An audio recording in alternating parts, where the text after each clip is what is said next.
The first time I stepped onto my father-in-law's private jet, I felt like I was trespassing in someone else's world. The staircase alone looked like it belonged in a five-star hotel. Polished chrome railings gleamed under soft runway lights, and the carpet beneath my shoes was so plush it felt wrong to step on. Inside, the cabin glowed with golden ambient lighting, cream leather seats, and crystal glasses already arranged for champagne. And there I stood, in a simple charcoal suit that suddenly felt too plain, too small. Richard Hargrove, my father-in-law, was already entertaining his guests near the bar, tall, confident, expensive watch flashing under the lights, a self-made millionaire who built his empire from nothing and never let anyone forget it. When his eyes landed on me, his smile shifted. "Ah," he said loudly, drawing attention, "there he is, the man who convinced my daughter that love is more important than financial security." Soft chuckles rippled through the cabin.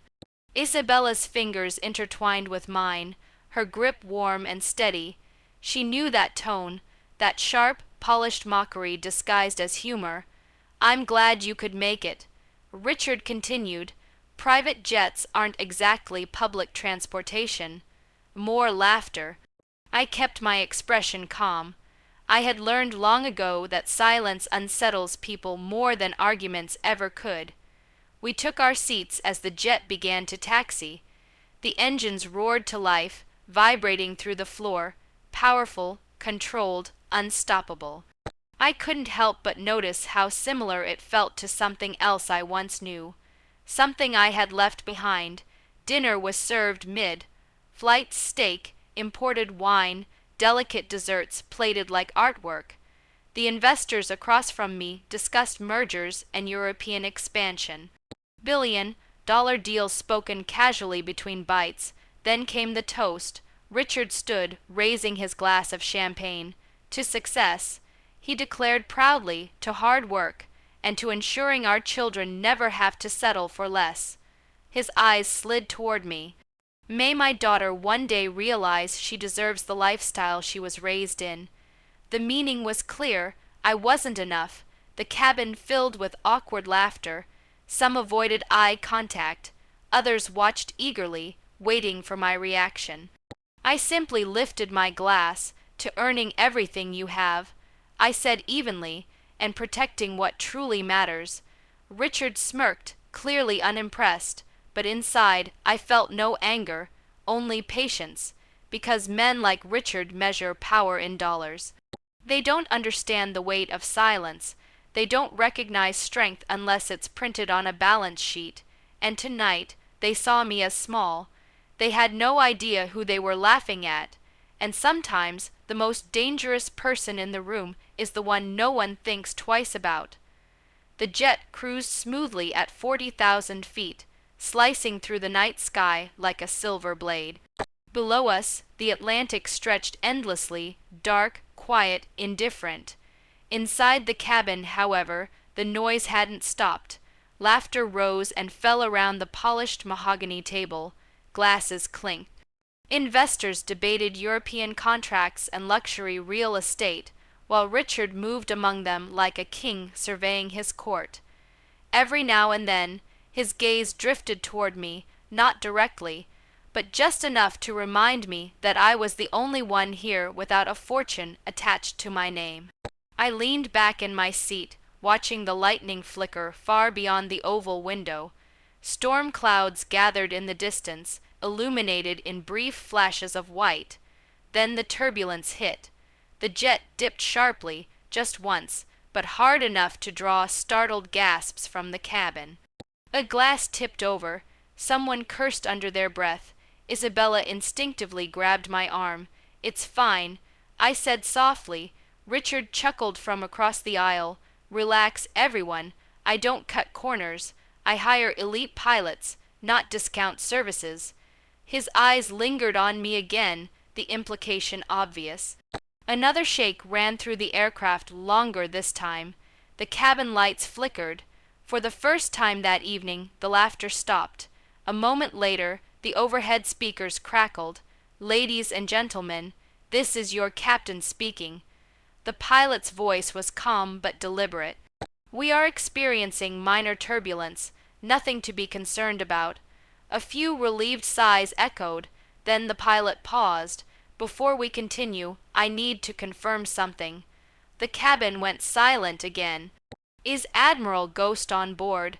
Time seemed to freeze. Richard blinked. "What kind of joke is this?" he muttered. Murmurs spread across the cabin. The flight attendant stepped forward hesitantly, scanning the passenger list in her hand. Her eyes lifted and landed on me. "Sir," she said carefully, "the captain is requesting your presence in the cockpit." The investors stared. Isabella looked at me in confusion. Richard let out a short, incredulous laugh. "There must be some mistake. My son-in-law works in logistics." I slowly unbuckled my seatbelt. "There's no mistake," I said quietly. For years I had buried that name, that title. After retiring from Naval Command, I chose anonymity. A smaller life, a peaceful one. I never corrected assumptions. It was easier that way. I stood, straightened my jacket, and walked toward the cockpit without another word. Behind me, the whispers grew louder. As the cockpit door opened, the pilot turned in his seat, and then he stood. He saluted. "It's an honor to have you aboard, Admiral."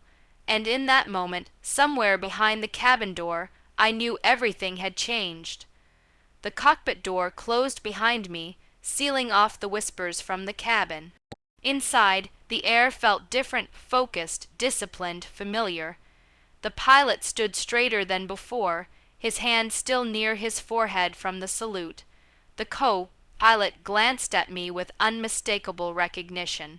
"I never thought I'd meet you in person, sir," the pilot said. "We studied your Red Harbor maneuver at the Academy, that low-altitude maritime extraction. It's still taught as a case study." I nodded once. "That was a long time ago, but not forgotten," the co-pilot added respectfully. The turbulence outside steadied. I glanced at the radar instinctively, scanning patterns, wind shifts, storm density. Old instincts don't disappear, they wait. "You're clear once you adjust 5 degrees west," I said calmly. "There's a pressure pocket forming ahead." The pilot adjusted course without hesitation. "Thank you, Admiral." I gave them a small nod and stepped back toward the cabin. When the door opened, silence swallowed the room. Every conversation had died. Richard was standing now, gripping the back of a leather seat. The investors stared openly, no longer amused, but curious. Calculating, Isabella's eyes searched mine, filled not with doubt, but with awe. I walked back to my seat slowly, composed. "Well," Richard demanded, trying to recover his authority, "what exactly was that about?" I met his gaze for the first time that evening without restraint. "I served 22 years in naval operations," I said evenly, "aviation command, maritime strategy, retired as rear admiral." The words landed heavier than turbulence. A man across the table leaned forward. "Admiral Ghost," he asked carefully, "the one who led the Red Harbor civilian rescue?" I didn't answer immediately. That mission had never officially carried my name. It wasn't meant to, but the silence confirmed it. A ripple of recognition spread through the cabin. One investor actually lowered his glass in respect. Richard's face had drained of color. "You never told us," he said quietly. "You never asked." I replied. The difference now was palpable. No one laughed, no one smirked, because money commands attention, but service commands respect. Isabella reached for my hand, her voice barely above a whisper. "Why didn't you say anything before?" "Because that chapter of my life wasn't about status," I told her gently. "It was about duty." Richard exhaled slowly, his confidence cracking for the first time since I'd known him. For years, he measured men by net worth. Tonight, he realized there are other currencies in this world. Courage, sacrifice, leadership, and suddenly, in a cabin filled with millionaires, I was the one no one dared to underestimate. As the jet began its descent toward Monaco, one truth settled heavier than the aircraft itself. They had laughed at a ghost. Now they were staring at a legend. The jet landed in Monaco under a sky painted in gold and violet. From the outside, nothing had changed. The same polished runway, the same luxury cars waiting, the same powerful men stepping off in tailored suits. But inside that cabin, everything was different. No one walked past me without a nod. No one avoided eye contact. Respect, quiet and undeniable, followed me down the staircase. Richard walked beside me, unusually silent. For the first time since I had married Isabella, he wasn't leading the room. He was thinking. The business gala that evening was hosted at a cliffside estate overlooking the Mediterranean. Crystal chandeliers shimmered, orchestras played softly, and billion-dollar conversations floated through the air like perfume. Normally, Richard would dominate these rooms. Tonight, introductions sounded different. "This is my son-in-law," he said to a group of executives. He paused just slightly. A retired rear admiral. No sarcasm. No mockery. Just fact, and something close to pride. Later, when the crowd thinned and the music softened, Richard found me standing alone on the balcony overlooking the dark sea. For a long moment, he said nothing. I built my empire from nothing. He finally began. "Every deal, every risk I fought for it." I nodded. "I respect that." He exhaled slowly. I assumed that if a man didn't chase money, he lacked ambition. His voice lost its sharp edge. But I was wrong. The admission wasn't loud, it wasn't dramatic, it was real. "You protected strangers," he continued quietly, "led men into danger, risked everything without expecting applause. The ocean waves crashed against the rocks below, steady and powerful.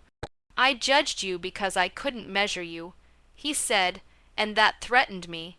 For the first time, I saw him not as the arrogant millionaire, but as a father afraid his daughter had chosen someone he didn't understand. I didn't marry Isabella to prove anything.